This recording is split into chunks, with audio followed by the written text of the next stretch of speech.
इस अच्छे मौके को परमेश्वर ने ही हमें दिया है, यीशु मसीह ही हमें दिया है। ये कोई मनुष्य का कोशिश यहाँ नहीं है, कोई मनुष्य का बल यहाँ नहीं है, सिर्फ परमेश्वर ने सोचा है और परमेश्वर की कृपा के द्वारा हम सबको यहाँ इकट्ठा किया है। हम सब हृदय के गहराई से हम एक पल परमेश्वर की स्तुति करेंगे सब मिलकर। हालेलुया हालेलुया हालेलुया, स्तुति हो स्तुति हो स्तुति हो स्तुति हो। हम आपकी स्तुति करते हैं परमेश्वर, हम आपकी आराधना करते हैं परमेश्वर, हम आपके महिमा देते हैं परमेश्वर। आपने आपके कृपा के अनुसार हम सब भाई बहन को एक साथ फिर से आपकी आराधना करने के लिए हमें यहाँ तक आप लेके आए हैं परमेश्वर। हम आपके धन्यवाद बोलते हैं, हम आपकी शुक्रिया अदा करते हैं, हम आपके धन्यवाद बोलते हैं। फिर से आपके सम्मुख में हम सबको एक साथ मिलाया है परमेश्वर। हम आपको धन्यवाद देते हैं, धन्यवाद धन्यवाद धन्यवाद धन्यवाद। आए हुए हर एक भाई लोगों को परमेश्वर आप आशीष करने के लिए विनती करते हैं। जो भी विनती इस सम्मुख में लेके आए हो परमेश्वर, वो सारे विनती को पूरा कीजिए। जैसे आए हैं वैसे नहीं परमेश्वर, बल्कि दुगना आशीर्वादों के साथ, दुगना सामर्थ्य के साथ, दुगना अभिषेक के साथ इस जगह से बाहर जाने के लिए आप ही परमेश्वर आपकी कृपा को हर एक भाई लोगों के ऊपर रखिए, उनके परिवार के ऊपर रखिए, उनके कामों के ऊपर रखिए परमेश्वर। बहुत दूर से आए हैं, बहुत चाहत के साथ आए हैं, बहुत सारे आशाओं भरे इस जगह पर आके बैठे हैं भाइयों को आप भी आपके समाधान से भरिए, आपके समाधान से भरिए। शुरू से लेकर अंत तक आप ही हमें अगुवाई कीजिए। प्रभु यीशु मसीह के नाम से मांगते हैं पिता, आमीन। Hallelujah hallelujah. सिर्फ यीशु ही हमारे सच्चे गडरिया है। Hallelujah hallelujah. हम सब मिलकर यीशु है सच्चे गडरिया, उसके हम भेड़े हैं, हरी चराइयों में हमें चराता है। गीत को हम सब मिलकर हम गाएंगे।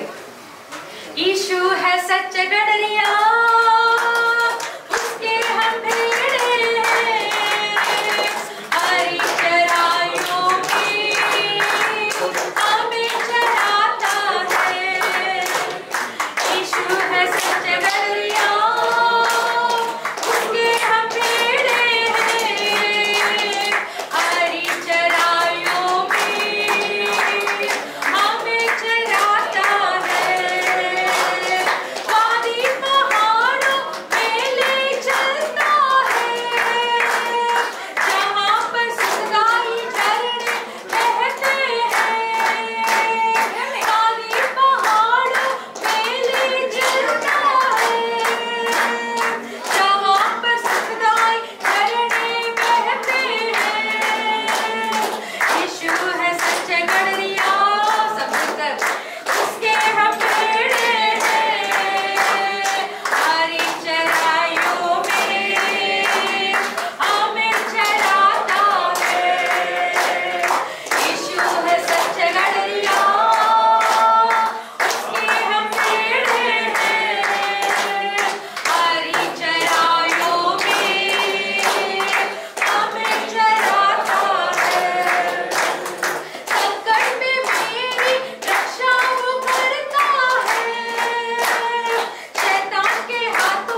आमेन, हालेलुया। परमेश्वर अच्छा है हर वक्त में। यीशु ही हमारा एक सच्चा गडरिया है, हालेलुया। कितना मुसीबतें आ पहुंची थी, कितना दुर्घटना आए थे, हम लोग कितना परेशानियों के बीच में गए थे, फिर भी देखिए यीशु मसीह एक सच्चा गडरिया की तरह अपने भेड़ों को एक चरवाहा जैसे अगुवाई करता है, वैसे आपको और हमें अगुवाई करते आए हैं, हालेलुया, हालेलुया। कितना भला परमेश्वर है, हालेलुया। सब मिलकर हम गाएंगे, रब के होवे सना हमेशा, रब के होवे सना। ये गीत आपको मालूम है शायद ना, पंजाबी गीत ही है। हम सब मिलकर तालियां बजाकर हम गाएंगे।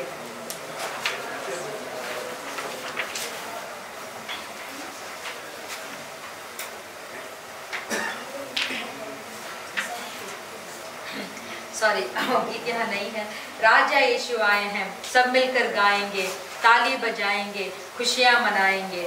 जितना भी चिंताओं से अगर आप आए हैं, क्रिसमस तो आ रहा है, यीशु का जन्मदिन तो एक तरफ है, फिर भी कोई तो परेशानी, कोई तो चिंता हमारे दिल के अंदर रहता ही है ना। आने वाला समय कैसे होगा, आने वाला भविष्य कैसा होगा, मेरा भविष्य कैसा होगा, मेरा परिवार का भविष्य कैसा होगा, मेरा काम कैसे रहेगा, बोलकर एक छोटा से कोने के, हृदय के कोने में एक छोटा चिंता सभी को होता है ना, होता है ना। तो आज उस चिंता को भी परमेश्वर हमसे दूर हटाएंगे, हालेलुया। जब हमारे जीवन को पूरा से पूरी तरह हम परमेश्वर के हाथ में देंगे, तब परमेश्वर हमारा जिंदगी को अपने काबू में ले लेंगे, हालेलुया, हालेलुया। कितने जन चाहते हैं कि मेरा जिंदगी को परमेश्वर अपने काबू में लेना है बोलकर, हालेलुया। जब परमेश्वर एक सच्चे गडरिया हमारा जिंदगी को अपने काबू में ले लेंगे, तो हमें किसी बात का चिंता नहीं होना चाहिए, हालेलुया, हालेलुया। राजा यीशु आए हैं, सब मिलके गाएंगे, ताली बजाएंगे। राजा यीशु आए हैं, सब मिलके गाएंगे, ताली बजाएंगे। खुशियां मनाओ, खुशियां मनाओ, चिंता छोड़ो, स्तुति गाओ। खुशियां मनाओ, खुशियां मनाओ,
थोड़ा देर हम परमेश्वर की आराधना करेंगे। हालेलुया हालेलुया हालेलुया। परमेश्वर ने एक अच्छा समय को हमें दिया है। हालेलुया हालेलुया हालेलुया। परमेश्वर के सम्मुख में इकट्ठा होने का एक अच्छा मौका हमें परमेश्वर ने दिया है। हम सब एक सिद्ध कर धन्यवाद बोलेंगे। धन्यवाद प्रभु जी, आपके धन्यवाद हो, धन्यवाद हो, धन्यवाद हो, धन्यवाद परमेश्वर यहोवा। हालेलुया। इतना कष्ट था परमेश्वर हमारे बीच में, इतना महामारी था परमेश्वर, अभी भी है परमेश्वर, हमारे दाएं ओर महामारी था,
दिनों में भी आप हमें नहीं छोड़ेंगे। आमीन बोलिए, आने वाले दिनों में भी नहीं छोड़ेंगे। परमेश्वर का वचन हमें अगुवाई करेगा, परमेश्वर का वचन हमें बचाए रखेगा, परमेश्वर हमें रक्षा करेंगे, अपने दूतों को देखकर रक्षा करेंगे। हालेलुया, अंत तक स्थिर रखेंगे, अंत तक स्थिर रखेंगे, अपने आगमन में लेके जाने का योग्य हमें बनाएंगे। हालेलुया, ताली बजाकर परमेश्वर की महिमा। थैंक यू लॉर्ड, धन्यवाद परमेश्वर, धन्यवाद धन्यवाद धन्यवाद धन्यवाद। हालेलुया, एक गीत को गाकर हम हमारे आराधना को समाप्त करेंगे। हालेलुया, चमका चरणी में तारा, हुआ सारे जग में उजियाला। अगर आपको मेरे ये गीत मालूम है, मेरे साथ सब मिलकर तालियां बजाकर आप गा सकते हैं। चमका चरणी में तारा, हुआ सारे जग में उजियाला। चमका चरणी में तारा, हुआ सारे जग में उजियाला। चमका, ओह चमका, ओह चमका चरणी में तारा, हुआ सारे जग में उजियाला। चमका चरणी में तारा, हुआ सारे जग में उजियाला।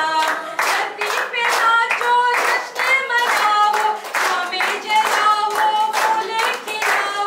धरती पे नाचो, जश्न मनाओ, शामें जलाओ, फूल खिलाओ। दूर हुआ है अंधियारा, हुआ सारे जग में उजियाला। दूर हुआ है अंधियारा, हुआ सारे जग में उजियाला। चमका, ओह चमका, ओह चमका चरणी में तारा, हुआ सारे जग में उजियाला। चमका चरणी में तारा, हुआ सारे जग में उजियाला। आया है जग का रखवाला, कुदरत और जिम्मत वाला। आया है जग का रखवाला, कुदरत और जिम्मत वाला।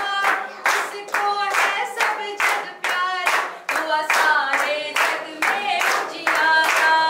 इसको सारे जग प्यारा, हुआ सारे जग में उजियाला।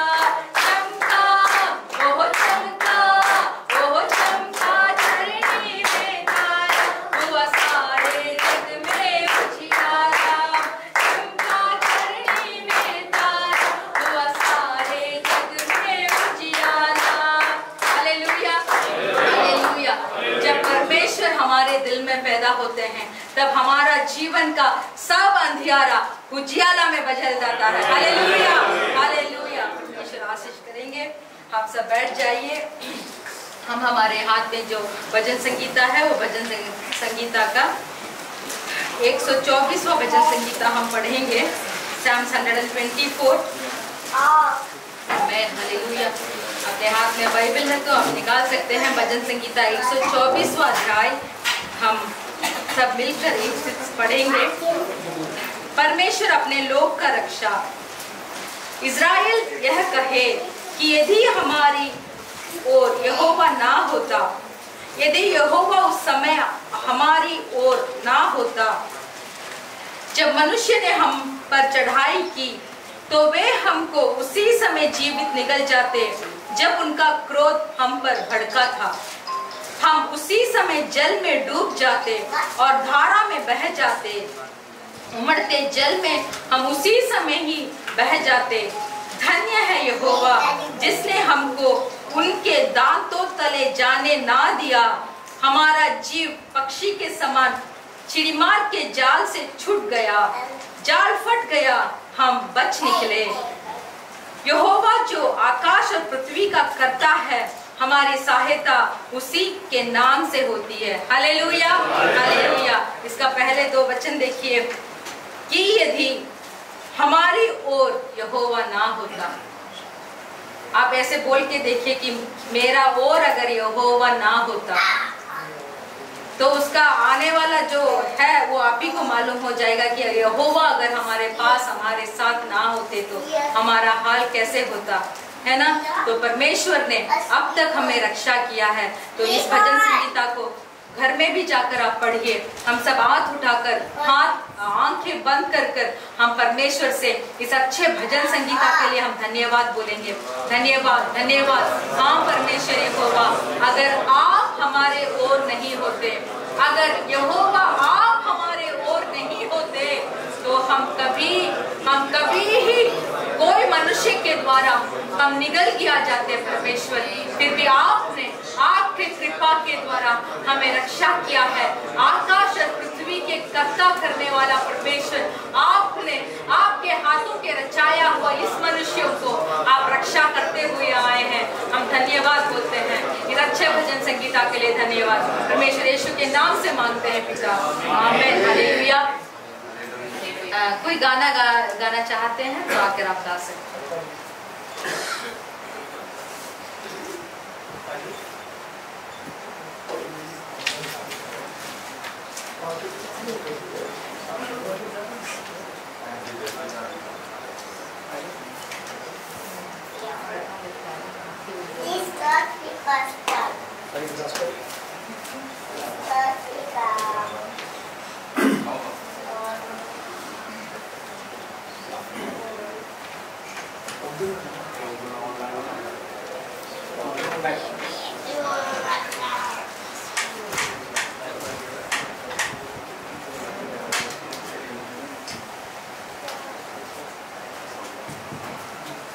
Hallelujah, hallelujah. यहाँ सबको मसीह यीशु में सलाम। अभी हम खुदावंद की प्रत्यक्ष में आगे बढ़ेंगे और गीत नंबर 5 कहेंगे, आहा यीशु आया ज़मीन पर खुशी करते हैं सारे आसमान। आहा यीशु आया ज़मीन पर खुशी करते हैं सारे आसमान। आहा यीशु आया ज़मीन पर खुशी करते हैं सारे आसमान। आसमान आसमान आसमान आसमान। आहा यीशु आया ज़मीन पर खुशी करते हैं सारे आसमान। आहा यीशु आया ज़मीन पर खुशी करते हैं सारे आसमान। अपने घर ले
आप में नेपाली भाई लोग कोई है तो आप आके गाना गा सकते हैं।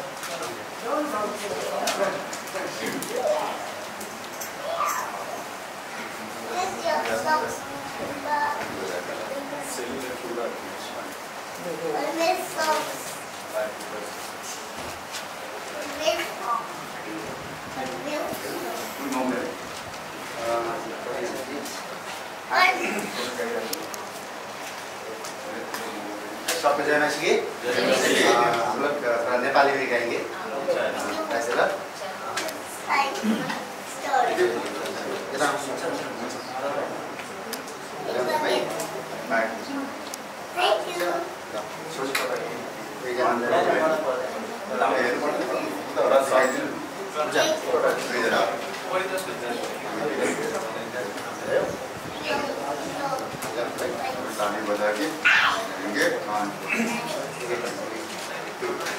महान प्रभुलाई महिमा, परम प्रभुलाई प्रशंसा। महान प्रभुलाई महिमा, परम प्रभुलाई प्रशंसा। यो मेरो जीवनको साधना।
अपने परमेश्वर की हजूरी हम चाहते हैं। क्रिसमस तो हम सब मनाते हैं क्योंकि यीशु तो एक ही बार पैदा हुआ है, लेकिन वो हमारे साथ रोज है और वो जीवित है। हम नहीं कह सकते आज भी हम यीशु को हम सिर्फ बेबी जैसा हम लोग करते हैं कि यीशु आज भी छोटा बेबी है, लेकिन हमारे जीवन में, हमारे हृदय में वो जिंदा है और अब्दी यीशु है। आज हम इस आराधना को, प्रेजेंस को हम लोग जो है ना एक गीत के इसमें गाएंगे।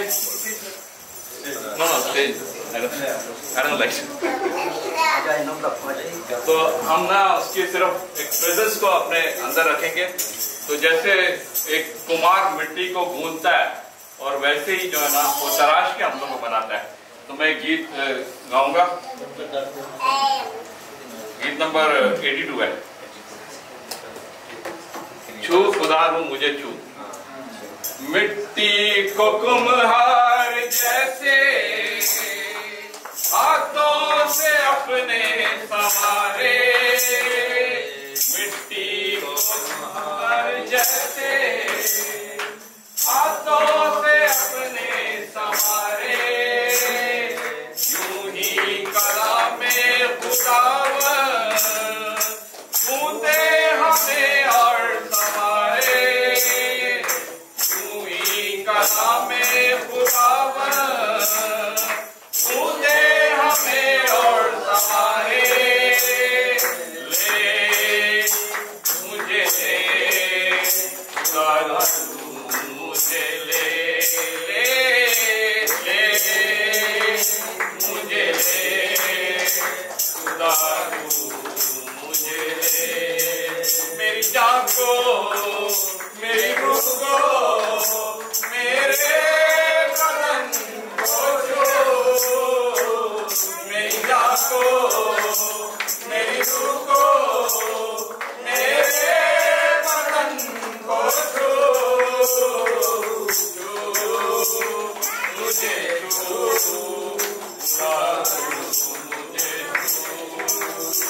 आलूदगी चाँद समझी रुकी तू दूर कर दे, आलूदगी चाँद समझे रुकी तू दूर कर दे, ओ बे यहोवा कामिल पाकीज़गी से भर दे, ओ बे यहोवा कामिल पाकीज़गी से भर दे। तो मुझे दो खुदा, मुझे दो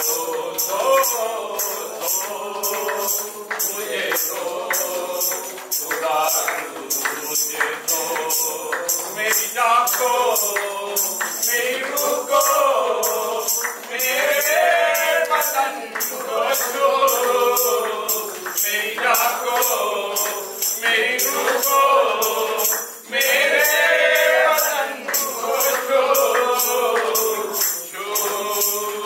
मुझे छू खुदा, मुझे छू, मुझे खुदा, मुझे छू, जीवन की ज्योत जले यो जैसे जले ज्योत तेरी, जीवन की ज्योत जले यो जैसे जले ज्योत तेरी, मुझे दो खुदा, मुझे दो मुझे दो खुदा, मुझे दो मेरी जान को, मेरी रूह को, मेरे बदन को छू, मेरी जान को, मेरी रूह को, मेरे बदन को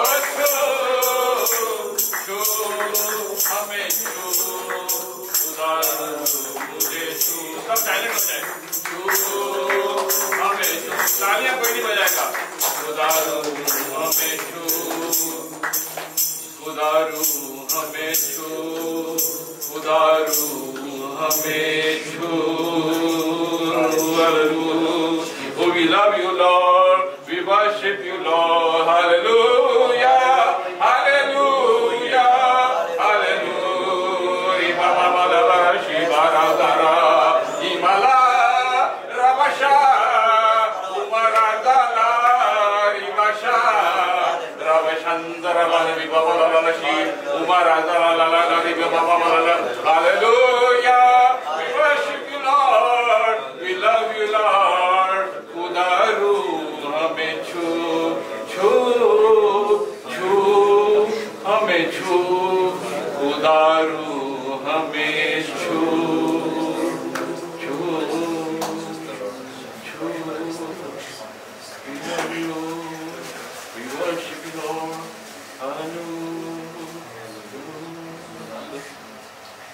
Thank you, Lord. Thank you. Thank you. Bless us, Lord. Praise the Lord. Worship the Lord. Love you, Jesus. You're wonderful, Lord. Thank you.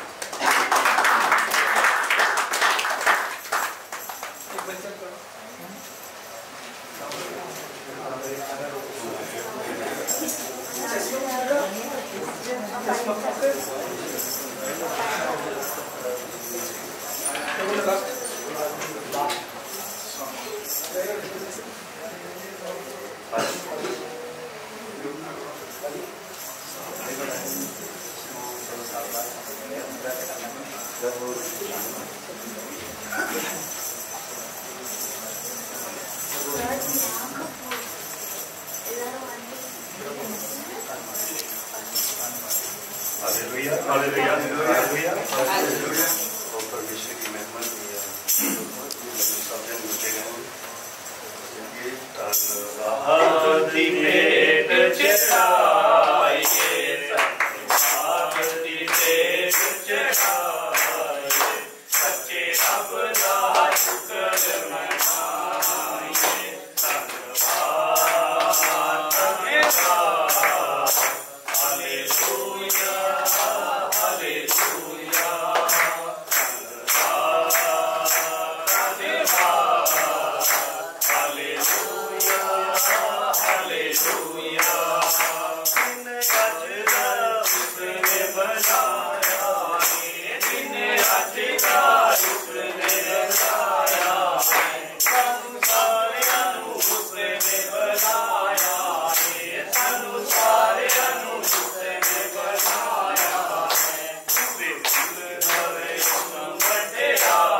Up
இயேசு கிறிஸ்துவின் நாமத்தால் உங்கள் ஒவ்வொருவரையும் வாழ்த்திக் கொள்கிறோம். परमेश्वर यीशु मसीह के नाम से आए हुए हर एक को हम स्वागत करते हैं.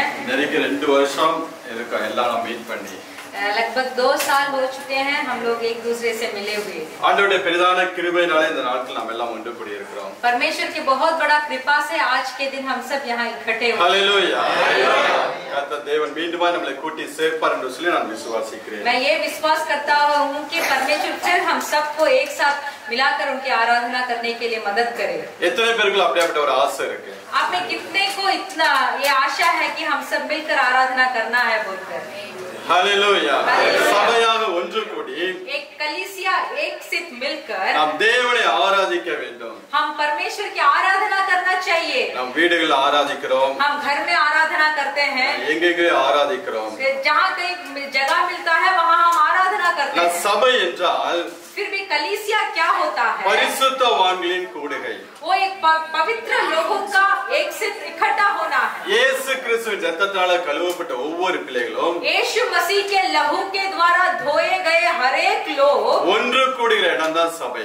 एक साथ मिलकर इकट्ठा होना ही परमेश्वर का कलीसिया है. நாம் அப்படியாக ஒன்று கூடி நாம் தேவனை ஆராதிக்க வேண்டும். हम वैसे ही एक साथ मिलकर इकट्ठा होकर ही परमेश्वर की आराधना करना चाहिए. நீங்கள் ஜெபித்துக் கொள்ளுங்கள். इसीलिए आप प्रार्थना कीजिए. வரக்கூடிய ஒவ்வொரு வாரங்களிலும் आने वाले हर एक हफ्ते में நாம் சபையாக ஒன்று கூடி தேவனை ஆராதிக்க हम வேண்டும். कलीसिया एक साथ मिलकर हम परमेश्वर की आराधना करना है. கர்த்தர் உங்கள் ஒவ்வொருவரையும் ஆசீர்வதிப்பாராக. परमेश्वर आप हर एक को आशीर्वाद करें. உங்கள் ஒவ்வொருவருக்கும் இயேசு கிறிஸ்துவின் கிறிஸ்துமஸ் வாழ்த்துக்கள். हम हमारे द्वारा से क्रिसमस की शुभकामनाएं हम देते हैं.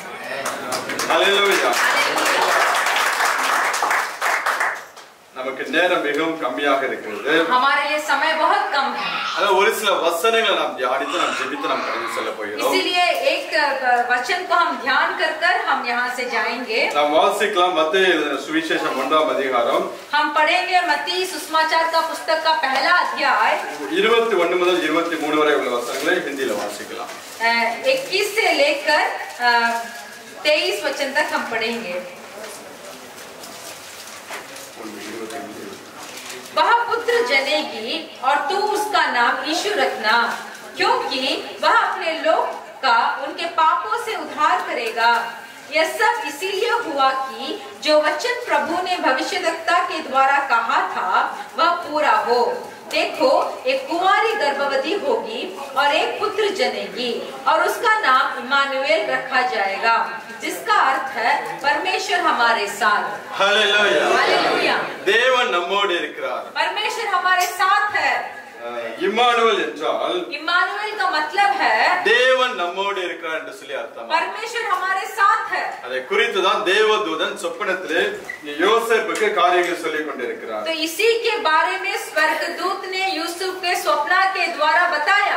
21 வசனத்தில் சொல்கிறார், देखिए 21वां वचन में बताया गया है, அவள் ஒரு குமாரனை பெறுவாள். देखो वह पुत्र जनेगी அவருக்கு இயேசு என்று பெயரிடுவாயாக. और तू उसका नाम यीशु रखना, ஏனெனில் क्योंकि அவள் தமது ஜனங்களின் பாவங்களை நீக்கி அவங்களை ரட்சிப்பார். वह अपने लोगों का उनके पापों से उद्धार करेगा. இயேசு என்றால் यीशु का मतलब நம்முடைய பாவங்களை நீக்கி நம்மை ரட்சிக்கக்கூடிய தேவன். हमारे पाप को हमसे मिटाकर हमें उद्धार करने वाला நாம் है. எல்லாருடைய பாவங்களை எல்லாம் அவர் மன்னித்திருக்கிறார். हम सब लोगों का पाप को यीशु मसीह ने क्षमा किया है. உங்க எல்லாருக்கும் நிச்சயம் இருக்கா? क्या आप सब इसका निश्चय है कि என் मेरा பாவத்தை எல்லாம் இயேசு கிறிஸ்து மன்னித்து விட்டார். मेरा पाप को परमेश्वर यीशु मसीह ने क्षमा किया है बोलकर निश्चय है. என் வாழ்க்கையில் இந்த சாபத்தை எல்லாவற்றையும் இயேசு மாற்றி போட்டு விட்டார். मेरा जिंदगी में जीवन में जितना भी श्राप था उस श्राप को यीशु ने बदल डाला है. அப்படி விசுவாசிக்கிற ஒவ்வொரு பிள்ளைகளோட தான் तो ये इसको विश्वास करने वाले हर एक लोग தேவன் கூட இருக்கிறார். उनके साथ परमेश्वर है. நம்ம எல்லாம் சொல்லுவோமா? तो क्या हम सब बोल सकते हैं இயேசு என்னோட இருக்கிறார். यीशु मेरे साथ है. இம்மானுவேல் என்னோட இருக்கிறார். इमानुएल मेरे साथ है. நம்மளை விட்டு ஒரு நாளும் விலகாத ஒரு நல்ல தேவன். हमें एक भी दिन हमारे परमेश्वर नहीं छोड़ते. அதுதான் தேவதன் வாக்குத்தத்தமாக சொல்லுகிறார். यही है स्वर्गदूत वाचा की तरह बोले थे, தேவன் நம்மோடு இருக்கிறார் என்று சொல்லி. परमेश्वर हमारे साथ है. एक्चुअली उन्मैயான क्रिसमस என்றால் देखिए एक सच्ची क्रिसमस क्या होती है. இந்த டிசம்பர் 25th தான் கிறிஸ்மஸ் என்று கிடையாது. देखिए दिसंबर 25वां तारीख इस ஒரு மனிதனுடைய இருதயத்துல एक मनुष्य का हृदय में என்னைக்கு ஆண்டவர் இயேசு கிறிஸ்து உள்ளே வருகிறாரோ, जब परमेश्वर यीशु मसीह उसका हृदय के अंदर आता है, அந்த நாள் தான் அந்த மனுஷனுக்கு கிறிஸ்மஸ். तो वही दिन वो मनुष्य के लिए क्रिसमस होता है. இது உலக பழக்கத்துக்காக வழக்கத்துக்காக ஒரு நாள் நாம் ஒன்று கூடி நாம் கிறிஸ்மஸ் என்று ஆராதிக்கிறோம். ये संसार में सब लोग इस दिन को क्रिसमस बोलकर मनाते हैं, इसीलिए हम भी इकट्ठा होकर मना रहे हैं. என்னைக்கு நம்முடைய பாவங்களை மன்னித்தாரோ, जब परमेश्वर ने हमारे पापों को क्षमा किया, என்னைக்கு நம்மளை சொந்த பிள்ளையாக ஏற்றுக்கொண்டாரோ, जब परमेश्वर ने हमें अपने बच्चों की तरह अपनाया, அதுதான் உண்மையான கிறிஸ்மஸ். அந்த மனிதன் वही है एक मनुष्य के लिए एक सच्चा क्रिसमस. நம்ம ஒவ்வொருவருக்கும் வித்தியாசமான நாட்கள்ல கிறிஸ்மஸ் இருக்கு. तो हम हर एक को अलग अलग दिन में क्रिसमस होता है. நாம் எல்லாம் ஒன்று கூடி ஒரு நாளில் நாம் கிறிஸ்மஸ் என்று செலிப்ரேட் பண்ணுகிறோம். फिर भी हम सब एक दिन को चुनकर उस दिन में क्रिसमस बना रहे हैं. हालेलुया. हालेलुया. ஆண்டவரே இயேசு கிறிஸ்து இந்த பூமியில பிறந்தபோது பாத்தீங்கன்னா, देखिए जब परमेश्वर यीशु मसीह जब इस संसार में जन्म हुए, அவரை பிறந்த குழந்தையை வைப்பதற்கு இடம் இல்லாமல் போய்விட்டது என்று சொல்லி வசனம் तो சொல்லுகிறது. वचन बताता है कि वो जन्मा हुआ बच्चे को रखने के लिए एक जगह नहीं था. லூக்கா 2ஆம் அதிகாரம் लूका सुसमाचार का पुस्तक का दूसरा अध्याय 5 முதல் 7 வரை உள்ள வசனங்களை வாசிக்கலாம். उसका दूसरा अध्याय 5 से लेकर 7वां वचन तक हम पढ़ेंगे. लूका सुसमाचार का पुस्तक दूसरा अध्याय 5 से लेकर 7 तक हम पढ़ेंगे कि अपनी मंगेतर मरियम के साथ जो गर्भवती थी नाम लिखवाया. उनके वहां रहते हुए उसके जानने के दिन पूरे हुए और वह अपना पहलोटे पुत्र जनी और उसे कपड़े में लपेटकर चरनी में रखा, क्योंकि उनके लिए सराया में जगह न थी. அந்த குழந்தை பிறந்த உடனே देखियो जब वो बच्चा जन्मा, சத்திரத்துல வைப்பதற்கு இடம் இல்லாமல் இருந்தபடினால் वो जब सराय में रखने का जगह नहीं था, பிள்ளையை துணிகளால் சுற்றி முன்னணியில் கிடத்தினார்கள். तो देखिए वो जन्मे हुए बच्चे को कपड़े में लपेटकर चरनी में रखा. இன்னைக்கு எத்தனையோ நபர்கள் இருக்கிறார்கள். आज कितने लोग हैं அவருடைய இருதயத்துல இயேசு கிறிஸ்துவுக்கு ஒரு இடத்தை கொடுக்காமல், अपने हृदय में परमेश्वर यीशु मसीह के लिए एक जगह नहीं दिया. எவ்வளவோ தடவை அவர்களை தேடி ஆண்டவர் போய் சென்றாலும் சரி, कितना समय ऐसा था कि वो मनुष्य को परमेश्वर खुद ढूंढ कर गए थे. எப்படி இந்த சத்திரத்துல இடம் இல்லாமல் போனிச்சோ, जैसे उस सराया में जगह नहीं था, அதே போலதான் वैसे ही அநேகருடைய இடத்துல ஆண்டவருக்கு இடம் இல்லாமல் இருந்து கொண்டிருக்கிறது. बहुत लोग के हृदय में परमेश्वर के लिए जगह अभी तक नहीं है. ஆனால் நீங்களும் நானும் फिर भी आप और हम நம்முடைய இருதயத்துல அவருக்கு ஒரு இடத்தை கொடுத்திருக்கிறோம். हमारे हृदय में परमेश्वर के लिए जगह को दिए हैं. அதனால தேவன் நம்முடைய வாழ்க்கையை ஆசீர்வதித்து इसीलिए परमेश्वर हमारा जिंदगी को आशीर्वाद किया है. மற்ற மனிதர்களை காட்டிலும் நம்மளை வித்தியாசமாய் தேவன் நடத்தி கொண்டிருக்கிறார். दूसरे लोगों से देखने से ज्यादा परमेश्वर हमें अच्छे से अगुवाई किए हैं. எல்லா ஆண்டவருக்கு இடத்தை இருதயத்துல இடத்தை கொடுத்திருக்கீங்களா? क्या आप लोग सब परमेश्वर को अपने हृदय में जगह दिए हैं? உங்க இருதயத்துல ஆண்டவரே இயேசு கிறிஸ்து இருக்கிறாரா? क्या आपके हृदय में परमेश्वर यीशु मसीह है? ஏன்னா சிலப்ப திடீர்னு காணா போயிடுவாரு. ऐसा होता है कि कुछ समय के लिए परमेश्वर गायब हो जाते हैं. ஆண்டவர் பிறந்திருப்பாரு, परमेश्वर जन्म हुए होंगे, இருதயத்துல இடத்தை கொடுத்திருப்போம், आप परमेश्वर के लिए अपने हृदय पे जगह दिए होंगे. கொஞ்ச நாளானா थोड़े दिन के बाद ஆண்டவர் காணாம போயிடுவாரு. परमेश्वर गायब हो जाएंगे. எத்தனை பேர் இருதயத்துல இருந்து காணாம போயிருக்காரு? आप में से कितने जन के हृदय में से परमेश्वर यीशु मसीह गायब है अभी? எல்லாருடைய இருதயத்துல இருக்கிறாரா? आप सबके हृदय में है क्या? டெஸ்ட் பண்ணி பார்த்தலாமா? जांच कर देखेंगे. நம்ம நீ கூட்ட 20-30 பேர் தான் இருக்கும். ஒவ்வொரு ஆளையும் டெஸ்ட் பண்ணி பார்த்தலாம். सिर्फ आप 30 ही लोग हैं, इसीलिए आप हर एक को हम जांच कर देखने का समय है. ஏன்னா நம்ம இந்த லூக்கா 2ஆம் அதிகாரத்துல வாசிச்சோம்னா, क्योंकि देखिए इस लूका सुसमाचार का पुस्तक का दूसरा अध्याय को देखेंगे, 42-48 वரை वासिக்கலாம். उसका 42 से लेकर हम पढ़ेंगे, 42 से लेकर 48 तक वचन का पढ़ेंगे. वही दूसरा अध्याय में जब यीशु 12 वर्ष का हुआ तो वे पर्व की रीति के अनुसार यरूशलेम को गए. जब वे उन दिनों का पूरा कर लौटने लगे तो बालक यीशु यरूशलेम में रह गया और यह उसके माता पिता नहीं जानते थे. वे यह समझकर कि वह अन्य यात्रियों के साथ होगा. एक दिन का पड़वा निकल गया और उसे अपने कुटुंबियों और जान पहचान वालों में ढूंढने लगे, पर जब नहीं मिला तो ढूंढते ढूंढते यरूशलेम को फिर लौट गए. और 3 दिन के बाद उन्होंने उसे मंदिर में उपदेशकों के बीच में बैठे उनकी सुनते और उन्हें प्रसन्न करते हुए पाया. जितने उसकी सुन रहे थे वे सब उसकी समझ और उसकी उत्तरों में चकित थे। तब वे उसे देखकर चकित हुए और उसकी माता ने उसे कहा, हे पुत्र, तूने हमें क्यों ऐसा व्यवहार किया? देख, तेरा पिता और मैं उड़ते हुए तुझे ढूंढते थे। हालेलुया। हालेलुया। अनेकருடைய இதயத்தில் ஆண்டவரே இயேசு கிறிஸ்து பிறக்கிறார்।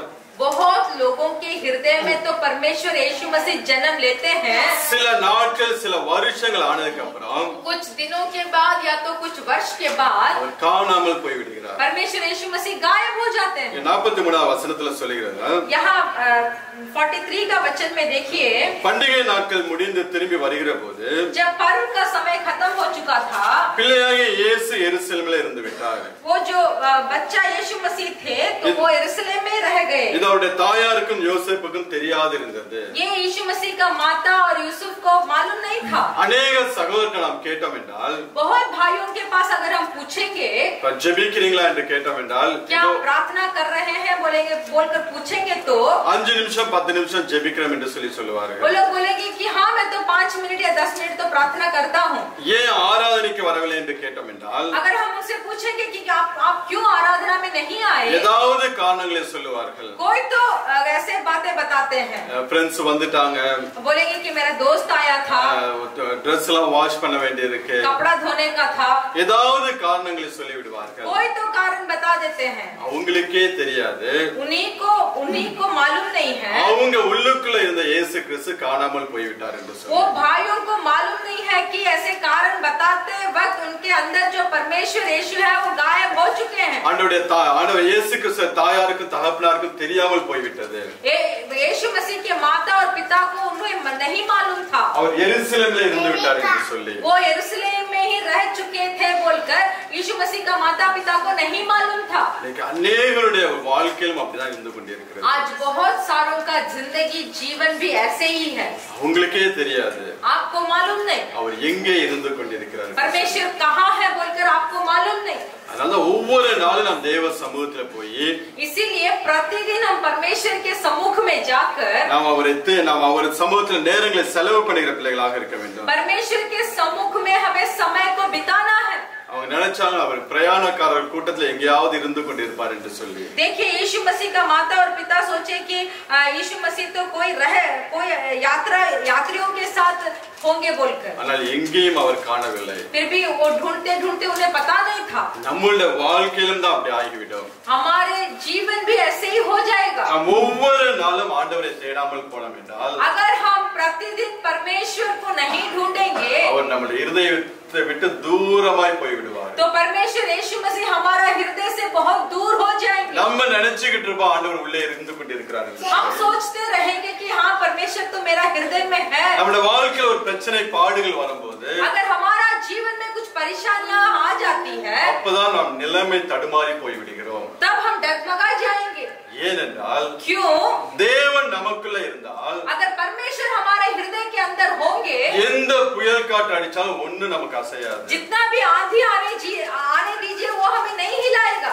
சத்துரு எவ்வளவு பிரச்சனைகளை கொண்டு வந்தாலும் अगर शैतान जितना भी मुश्किल को दे, நம்மளை அசைக்கவே முடியாது। वो हमें कभी भी डगमगाएगा नहीं। हालेलुया।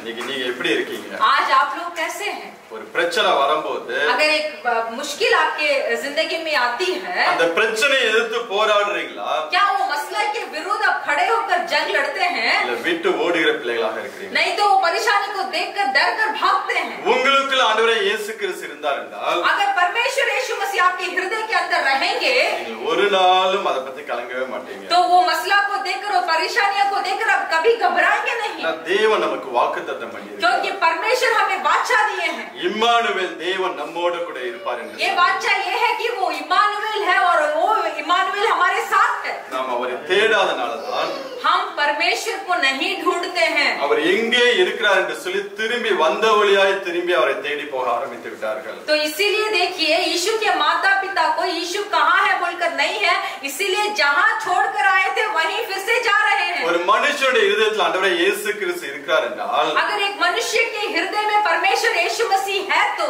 அவனுடைய வாழ்க்கை வந்த வழியாக திரும்பி போகவே மாட்டான். उसका जीवन जो होता है वो जो मार्ग से आया है वो मार्ग में वो फिर कभी नहीं लौटता. அவர்கள் வேறு வழியாக கடந்து செல்வார்கள். वो लोग दूसरे मार्ग पर चलकर जाएंगे. அவர்களை தேவன் நடத்தக்கூடிய பாதையில் ஆச்சரியமாக இருக்கும். परमेश्वर जो उन राह पर उन्हें अगुवाई करते हैं वो मार्ग आश्चर्य का होगा. ஆனா உள்ளே ஆண்டவர் இல்லை என்றால் अगर देखिए अगर परमेश्वर यीशु मसीह हमारे हृदय में नहीं है तो எந்த வழியில வந்தோமோ जो मार्ग में हम आए थे அதே வழியில நாம் திரும்பி தேடி போய் கொண்டே இருப்போம். वही मार्ग में फिर से परमेश्वर को ढूंढकर हम चल निकलेंगे. எப்படி இந்த வண்டி ஃப்ரண்ட்ல போற வண்டி देखिए जो सामने जो गाड़ी जाती है திரும்பி ரிவர்ஸ் கியர் போட்டு அதே ரோட்ல ரிவர்ஸ்ல போயிட்டு இருக்கும். उसका जब रिवर्स गियर डालते हो तो फिर वो पीछे वही रास्ते में आएगा. இன்னைக்கு நம்ம வாழ்க்கை ரிவர்ஸ்ல போகுதா இல்ல முன்னாடி போகுதா? आज हमारा जिंदगी आगे जा रहा है या तो पीछे जा रहा है? எப்படி இருக்கு? कैसा है, कैसे जा रहा है? நான் முன்னாடியும் போகல பின்னாடியும் போகல. आप बोल रहे हैं कि मैं आगे भी नहीं जा रहा हूँ पीछे भी नहीं जा रहा हूँ. இந்த கிணத்துல போட்ட கல்லுன்னு சொல்லுவாங்க. देखिए जो किनारे के अंदर डालने वाला एक जो पत्थर होता है அது எத்தனை வருஷம் கழிச்சு போய் பாருங்க அதே இடத்துல தான் இருக்கும். तो देखिए वो जल के अंदर जब एक पत्थर को डालते हैं कितने साल के बाद आप जाकर देखेंगे पे तो जल के अंदर जो पत्थर है वो वही रहेगा. வாழ்க்கையில ஒரு இம்ப்ரூவ்மென்ட் இருக்காது. हमारा जीवन में एक बढ़ाई नहीं रहेगी. குடும்பத்துல ஒரு ஆசீர்வாதத்தை பார்க்க முடியாது. परिवार में एक आशीर्वाद को हम कभी नहीं देख पाएंगे. மாசம் மாசம் சம்பாதிக்கிறேன். ऐसा है कि मैं महीने महीने कमाता हूँ. வர்ற பணம் எப்படியே செலவாகி போகிறது. जो कमाता हूँ मुझे मालूम नहीं कैसे भी खर्च हो जाता है. ஒண்ணும் மிச்சம் இல்லை. कुछ भी मैं बचा नहीं पा रहा हूँ. வாழ்க்கையில ஒரு முன்னேற்றத்தை பார்க்க முடியவில்லை. मेरा जिंदगी में एक बढ़ाई को मैं नहीं देख पा रहा हूँ. சொன்னீங்கன்னா अगर आप ऐसे बोल रहे हैं ஆண்டவர் परमेश्वर காணாமல் போயிருக்கிறார். गायब हो चुके हैं. ஆமாவா இல்லையா? हाँ या नहीं? இந்த நாளில் நாம் மீண்டும் தேவனை தேட வேண்டும். इस दिन से हमें फिर से परमेश्वर को ढूंढना चाहिए. என்னுடைய இருதயத்துல வந்து நீ தங்கும் ஆண்டவரே என்று சொல்லி நாம் கேட்க வேண்டும். हमें परमेश्वर से पूछना चाहिए कि हे खुदा मेरे हृदय में के अंदर आकर तू वास कर. ஆண்டவரே ஒவ்வொரு நாளும் நான் உம்மை சந்திக்க வேண்டும். परमेश्वर मैं हर दिन आपसे भेंट करना चाहता हूँ. ஒவ்வொரு நாளும் உம்முடைய சத்தத்தை நான் கேட்க வேண்டும். प्रतिदिन आपकी आवाज को मैं सुनना चाहता हूँ. ஒவ்வொரு நாளும் உம்மை நான் தரிசிக்க வேண்டும். प्रतिदिन मैं आपका दर्शन पाना चाहता हूँ. எத்தனை பேர் கேட்க போறீங்க? कितना जन आपसे आप में से पूछना चाहते हैं? வசனம் சொல்லுகிறபடி बच्चन जैसे बताती है இம்மானுவேல் தேவன் நம்மோடு கூட இருக்கிறார். इम्मानुएल का मतलब है परमेश्वर हमारे साथ है. நீ எங்களோடு என்றென்றும் இருக்க வேண்டும். परमेश्वर आप हर पल हमारे साथ ही रहना चाहिए. எல்லா சூழ்நிலையிலும் நீ எங்களோடு இருக்க வேண்டும் என்று சொல்லி हर हालात में परमेश्वर आप हमारे साथ रहना है बोलकर நாம் இந்த நாளில் ஜெபிக்க வேண்டும். इस दिन में हमें प्रार्थना करना चाहिए. ஒரு மனுஷனுடைய வாழ்க்கையில இயேசு கிறிஸ்து இல்லாமல் இருந்தால்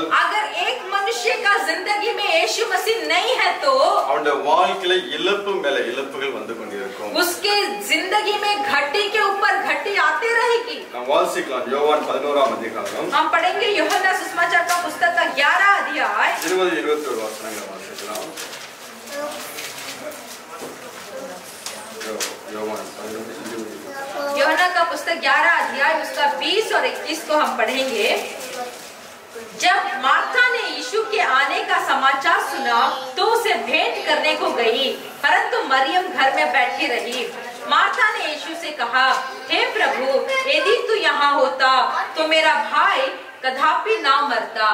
இங்கே மார்த்தா சொல்லுவாள், यहाँ मार्था बोलेगी, நீர் இங்கே இருந்தீரானால் अगर आप यहाँ रहते तो என் சகோதரன் மரித்திருக்க மாட்டான். मेरा भाई नहीं मरता. ஆண்டவரே இயேசு கிறிஸ்து நம்முடைய இதயத்துக்குள்ள இருந்தார் என்றால் अगर परमेश्वर यीशु मसीह आपका हृदय के अंदर होते तो நம்முடைய வாழ்க்கையில இந்த இழப்புகள் வந்து இருக்காது. हमारा जीवन में कोई भी घटी नहीं आता. அதான் மரியா மார்த்தா சொல்லுகிறார், तो यही वचन को यहाँ मार्था நீர் बताती है. இங்கே இருந்தீரானால் यीशु मसीह अगर आप यहाँ होते तो என் சகோதரன் மரித்திருக்க மாட்டான். मेरा भाई कदापि ना मरता. ஒரு மனுஷனுடைய இதயத்துல இயேசு கிறிஸ்து இல்லை என்றால் अगर एक मनुष्य का हृदय में यीशु मसीह नहीं होते तो அநேக இழப்புகள் அவனுடைய வாழ்க்கையில இருக்கும். बहुत सारे घटे उनके जीवन में होगा. ஆனால் ஆண்டவரே இயேசு கிறிஸ்து ஒரு மனுஷனுடைய இதயத்துல இருந்தால் अगर परमेश्वर यीशु मसीह एक मनुष्य का हृदय में होंगे तो இருந்த இழந்த எல்லாவற்றையும் இரட்டத்தனையாக திருப்பி கொடுக்கிறவராக जितना भी वो अपने जीवन में खोया है वो दुगना आशीर्वाद से फिर से पाएंगे। ஏன்னா அவரை குறித்து வேதம் சொல்லுகிறது, क्योंकि यीशु मसीह के बारे में वचन बताता है। லூக்கா 19 அதிகாரம் 10வது வசனத்துல लूका सुसमाचार का पुस्तक का 19वां अध्याय में 10वां वचन, இழந்து போனதை தேடவும் जो खो गया है उसको ढूंढने को ரட்சிக்கவுமே और उद्धार देने के लिए மனுஷகுமாரன் இந்த பூமிக்கு வந்தார் என்று मनुष्य का पुत्र इस धरती पे आया। நாம் எதையெல்லாம் இழந்து போயிருக்கிறோமோ जो चीज को हमने खोया है அது எல்லாவற்றையும் திருப்பி கொடுக்கும்படியாக தான் वो सब चीज को परमेश्वर फिर से दिलाने के लिए ஆண்டவராகிய இயேசு கிறிஸ்து நம்முடைய இதயத்துக்குள்ள வந்திருக்கிறார்। परमेश्वर यीशु मसीह हमारा दिल में आए हैं। வந்த இயேசு கிறிஸ்துவை जो परमेश्वर हमारा हृदय के अंदर आए हैं நாம் ஒரு நாளும் தொலைத்து விடக்கூடாது। कभी भी हमें उनके फिर से खोना नहीं चाहिए। இங்க அந்த மாத்தா அருமையா சொல்லுகிறார், यह माता बहुत अच्छा से बताती நீங்க है, இருந்தீரானால் अगर यीशु आप यहाँ होते तो என் சகோதரன் மரித்திருக்க மாட்டான்। कदापि मेरा भाई नहीं मरता। ஆண்டவரே இயேசு கிறிஸ்து நம்முடைய இதயத்துல இருப்பார் என்றால் अगर परमेश्वर यीशु मसीह हमारा हृदय में रहेंगे तो நம்முடைய வாழ்க்கையில நாம் இழந்த காரியங்கள் ஒரு நாள் நம்முடைய வாழ்க்கையில நடந்திருக்காது। हमारा जीवन में हम कितना भी खोए हैं वो कभी नहीं होता था। ஆனால் இன்றைக்கு உங்களுடைய ஜெபத்தை கேட்டு फिर भी आज आपके प्रार्थना को सुनकर நீங்க இழந்த எல்லாவற்றையும் திருப்பி கொடுக்க தேவன் வல்லமை உள்ளவராக இருக்கிறார்। जितना चीज आपने आपके जिंदगी में खोए हैं उस खोए हुए चीज को परमेश्वर दुगुना आशीर्वाद से आपको फिर से देंगे। நீங்கள் கேட்டு பெற்றுக்கொள்ள வேண்டும்। आप उसे मांग कर पाना चाहिए। மாத்தாளை பார்த்து சொல்லுவார், माता को देखकर बताते நீ हैं, விசுவாசித்தால் தேவனுடைய மகிமையை காண்பாய் என்று சொல்லுவார்। अगर तू विश्वास करेगी तो परमेश्वर की महिमा को देखेगी। இன்றைக்கு நீ இயேசு கிறிஸ்துவை விசுவாசித்தீர்கள் என்றால் अगर आज आप यीशु मसीह को विश्वास करेंगे இழந்த எல்லாவற்றையும் அவர் திருப்பி தருகிறவராக இருக்கிறார்। तो जितना आप खोए हैं उसको परमेश्वर आपको फिर से देंगे। அவரிடத்தில் நீங்கள் கேட்க வேண்டும்। सिर्फ एक ही चीज करना है, परमेश्वर से आपको पूछना है। இந்த மாத்தாள் ये माता जो है ஆண்டவராகிய இயேசு கிறிஸ்துவுக்கு வந்து சொல்லி அனுப்புவாள், என் சகோதரன் மரிக்கிற தருவாயில இருக்கிறான் என்று சொல்லி செய்தியை சொல்லி விடுவாள்। देखिए, एक समाचार को यीशु मसीह के पास बताकर भेजती है कि मेरा भाई मरने को है। அதே போல இன்னைக்கு நீங்க ஆண்டவரை பார்த்து பேச வேண்டும்। इसीलिए आज आप परमेश्वर से देखकर आप उनसे बात करना है। என் வாழ்க்கையில இதெல்லாம் நான் இழந்துட்டேன் ஆண்டவரே, परमेश्वर मेरे जीवन में इतना सारे चीज को நீங்க मैंने खोया है। என் இருதயத்துக்குள்ள நீங்க வந்தீங்க, मेरे हृदय के अंदर तो आप आए थे। உங்களுடைய மகத்துவத்தை நான் அறியாமல் आपके चमत्कार चीजों को मुझे नहीं मालूम। வந்த உண்மை நான் தொலைத்து விட்டேன்। जो आप आए थे मैंने आपको खो चुका हूँ। நீ மீண்டும் என் இருதயத்துக்குள்ள வரும்படியாக இந்த நாள் நம்மை நான் நோக்கி கூப்பிடுகிறேன் என்று சொல்லி फिर से आज आप मेरे हृदय के अंदर आने के लिए मैं आपसे विनती करता हूँ।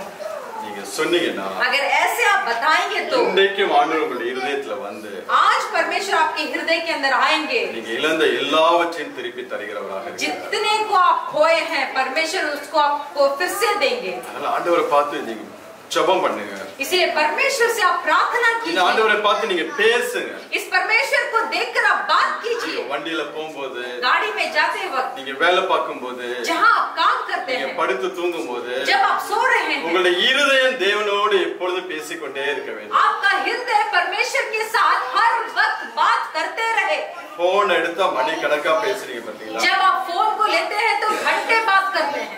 ஒரு மனுஷனோட சண்டை போறோம்னா மணி கணக்கா சண்டை போறோம் अगर एक பாத்தீங்களா? मनुष्य के साथ हम लड़ते हैं तो घंटों लड़ते हैं। அது எல்லாம் குறைச்சிட்டு उसको सब छोड़ दीजिए। நீங்க ஆண்டவரோட பேச ஆரம்பிங்க। जब आप परमेश्वर के साथ बात करने के लिए शुरू कीजिए, அவர் உங்களுடைய வாழ்க்கையை மீண்டும் கட்டுகிறவராக இருக்கிறார்। परमेश्वर आपका जिंदगी को फिर से बनाएंगे। இழந்த எல்லாவற்றையும் கொடுத்து தேவன் நம்மளை ஆசீர்வதிக்கிறவர்। जितने आप खोए हैं उसको सब फिर से देंगे। அடுத்த ஒரு காரியத்தை நாம் வாசித்து நாம் ஜெபிக்கலாம்। दूसरा एक कार्य को देखकर हम प्रार्थना करेंगे। நியாயாதிபதிகள் 6ஆம் அதிகாரம் न्यायों का पुस्तक का 6 अध्याय 12-13 வசனங்களை வாசிக்கலாம்। इंग्लिश है। Judges chapter 6 verses 12-13। न्यायों का पुस्तक का 6 अध्याय उसका 13वां वचन हम पढ़ेंगे। 12 और 13 को हम पढ़ेंगे। उसको यहोवा के दूत ने दर्शन देकर कहा, हे शूरवीर सूरमा, यहोवा तेरे संग है। गिदोन ने उससे कहा, हे मेरे प्रभु, विनती सुन, यदि यहोवा हमारे संग होते तो हम पर यह सब विपत्ति क्यों पड़ती और जितने आश्चर्य कर्म का वर्णन हमारे पुरखा कहकर करते थे, क्या यहोवा हमको मिस्र से छुड़ा नहीं लाया? वे कहाँ रहे? अब तो यहोवा ने हमको त्याग दिया और मीदियानियों के हाथ कर दिया है। இங்கே கர்த்தருடைய தூதனானவர் சொல்லுகிறார், यहाँ यहोवा के दूत कह रहे हैं, கர்த்தர் உன்னோட கூட இருக்கிறார்। यहोवा तेरे संग है। அது கிதியோன் சொல்லுகிறான், तो गिदियोन ने बताते हैं, கர்த்தர் எங்களோட இருந்தால் अगर परमेश्वर हमारे साथ है तो ஏன் எங்களுடைய வாழ்க்கையில இந்த அழிவுகள் எல்லாம் நடந்து கொண்டிருக்கிறது? तो क्यों हमारी जिंदगी में इतना नष्ट हो रहा है? அதுக்கு தூதன் சொல்லக்கூடிய ஒரே ஒரு வார்த்தை, तो इसका उत्तर सिर्फ दूत देते हैं। 10வது வசனத்துல சொல்லுகிறார், 10वां वचन में कहते हैं, கடைசி மட்டும் நீங்களும் என் சொந்தக்காரங்க, मैं तुम्हारा परमेश्वर यहोवा हूँ। एमोरी लोग जिनके देश में तुम्हारे रहते, उनके देवताओं का भय ना मानना, परंतु तुमने मेरी कहना नहीं सुना। நீங்களும் என் செல்லை கேளாமல் போனீர்கள் என்று சொல்லி தேவன் சொல்றார்। यहोवा बताते हैं कि तुमने मेरा नहीं सुना। கர்த்தர் நம்மளோட தான் இருக்கிறார், परमेश्वर हमारे साथ है, ஆனால் அவர் சொல்லுகிறபடி நாம் செய்கிற பிள்ளைகளாக இல்லாமல் இருக்கிறோம்। फिर भी देखिए, जो परमेश्वर हमसे कहते हैं उस चीज को हम नहीं करते। அதனால அந்த நாட்கள்ல கிதியோனுடைய வாழ்க்கையில் अनेक அழிவுகள், அந்த பெலிஸ்தர்கள் வந்து எல்லாவற்றையும் அழித்து விட்டு போகிறவர்களாக இருந்தார்கள்। तो इसीलिए देखिए, उन दिनों में गिदियोन के जीवन में बहुत सारे नुकसान होता है। वो फिलिस्तीयों के द्वारा बहुत सारे नष्ट गिदियोन को पहुंचता है। கர்த்தர் நம்மளோட தான் இருக்கிறார், परमेश्वर हमारे साथ है, அவர் பேச்ச நாம் கேட்கிறது फिर கிடையாது। भी परमेश्वर का बात हम नहीं सुनते। அவர் ஒரு காரியத்தை செய்யாதன்னு சொன்னா நம்ம அதை செய்கிற பிள்ளைகளாக இருக்கிறோம்। परमेश्वर हमसे बोलते हैं कि तू एक काम को मत कर, फिर भी हम परमेश्वर का नहीं सुनते, वही काम को करते हैं। அதனால தான் உங்களுடைய வாழ்க்கையில அழிவு மேல அழிவு வந்து கொண்டிருக்கிறது சொல்லி சொல்கிறார்। तो इसीलिए ऐसा हो सकता है कि परमेश्वर का बात ना सुनने से आपके जीवन में कोई नुकसान आया हो। இன்னைக்கு ஒப்பு கொடுங்க, आज आप समर्पण कीजिए। ஆண்டவரே ஒவ்வொரு நாளும் உங்களுடைய சத்தத்தை கேட்டு परमेश्वर प्रतिदिन मैं आपका आवाज को सुनना चाहता हूँ, அதன்படி நான் நடக்க விரும்புகிறேன்। तो उस आवाज के अनुसार ही मैं चलना चाहता हूँ। உங்களுடைய வேத வசனத்துக்கு கீழ்ப்படியா நான் என்னை ஒப்பு கொடுக்கிறேன்। आपके पवित्र बाइबल का आज्ञा पालन करने के लिए मैं अपने आप को समर्पण करता हूँ। அவருடைய வார்த்தைக்கு நீங்க கீழ்ப்படியும் போது जब आप परमेश्वर का वचन का आज्ञा पालन करेंगे, உங்கள் வாழ்க்கையில அழிவாக இருக்கக்கூடிய எல்லாவற்றையும் தேவன் மாற்றி तो போடுகிறவர்। देखिए, कोई ऐसा काम आपके जीवन में नुकसान पहुंचने के लिए है तो परमेश्वर उसे बदल डालेंगे। எத்தனை பேர் அவர் சொல்ல கேட்க போறீங்க? आप में से कितना परमेश्वर की आवाज को सुनना चाहते हैं? மூணாவது டைம் ஆயிடுச்சு, மூணாவது ஒரு காரியத்தை நான் சொல்லி முடிக்கிறேன்। समय हो गया, फिर भी तीसरा एक काम को मैं बोलकर खत्म करूंगा। சங்கீதம் 42 भजन संगीता का 42 अध्याय 10வது வசனத்தை வாசிக்கலாம்। उसका 10वां वचन को हम पढ़ेंगे। भजन संगीता 42 का 10, 42 का तीसरा वचन। मेरे आंसू दिन और रात मेरा आहार हुआ है, और लोग दिन भर मुझसे कहते रहते हैं, तेरा परमेश्वर कहाँ है? और 10वां वचन, मेरे सताने वाले जो मेरे निंदा करते हैं, मानो उससे मेरी हड्डियां चूर चूर होती है, मानो कठार से जिद्दी जाती है। தேவன் நமக்கு வாக்குத்தத்தம் பண்ணினது, परमेश्वर ने हमें ये वाचा किया है, அவர் நம்மளோட இருப்பார் என்று சொல்லி। परमेश्वर का वाचा ये है कि परमेश्वर हमारे साथ है। ஆனா சில சூழ்நிலைகள், फिर भी कुछ हालात ऐसा है, சில பிரச்சனைகள் நம்மளை பார்த்து கேட்கும், कोई तो परेशानी हमें देखकर पूछेगी, தேவன் எங்கே என்று சொல்லி। तेरा परमेश्वर कहाँ है? நம்முடைய வாழ்க்கையில அப்படிப்பட்ட பிரச்சனைகள் வரும், हमारा जिंदगी में इतना परेशानी आएगी, நம்முடைய விசுவாசத்தை அசைக்கக்கூடிய பிரச்சனைகள் வரும்। हमारा विश्वास को बिगाड़ने वाली परेशानियां आएगी। அந்த பிரச்சனை நம்மளை பார்த்து பேசும், உன் தேவன் எங்கே என்று சொல்லி। देखिए, वो मुश्किल और परेशानी हमें देखकर पूछेगी कि तेरा परमेश्वर कहाँ है। நீங்க சங்கீதக்காரன் தாவீது சொல்கிறான், इसीलिए यहाँ भजन संगीता में दाऊद कहते हैं, என் ஆத்துமாவே मेरे आत्मा நீ ஏன் கலங்குகிறாய்? तू क्यों घबरा रहा है? 11 वचन को हम पढ़ेंगे। हे मेरे प्राण, तू क्यों घिर जाता है? तू अंदर ही अंदर क्यों व्याकुल है? परमेश्वर पर भरोसा रख, क्योंकि वह मेरी मुख की चमक और मेरा परमेश्वर है, मैं फिर उसका धन्यवाद करूंगा। Hallelujah, hallelujah. எவ்வளவு பெரிய பிரச்சனை வந்தாலும், कितना बड़ा परेशानी क्यों ना हो, நீங்க ஒரு நாள் மனுஷர்கிட்ட ஓடாதீங்க, एक भी दिन आप मनुष्य के पास उस परेशानी के लिए मत दौड़िए। தேவனுக்காக காத்திருங்க. आप परमेश्वर का इंतजार कीजिए. உன்னை விட்டு விலகவில்லை, உன்னை என்றும் கைவிடவில்லை என்று சொல்லி தேவன் வாக்குத்தத்தம் பண்ணியிருக்கிறார். परमेश्वर हमारे साथ वाचा बांधा है कि मैं तुझे कभी छोड़ूंगा नहीं, कभी त्यागूंगा नहीं. இம்மானுவேலராக நம்மளோட கூட இருந்து கொண்டிருக்கிறார். वो इम्मानुएल बनकर हमारे साथ है. तेरे लिए सिर्फ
बिगाड़ेगा नहीं।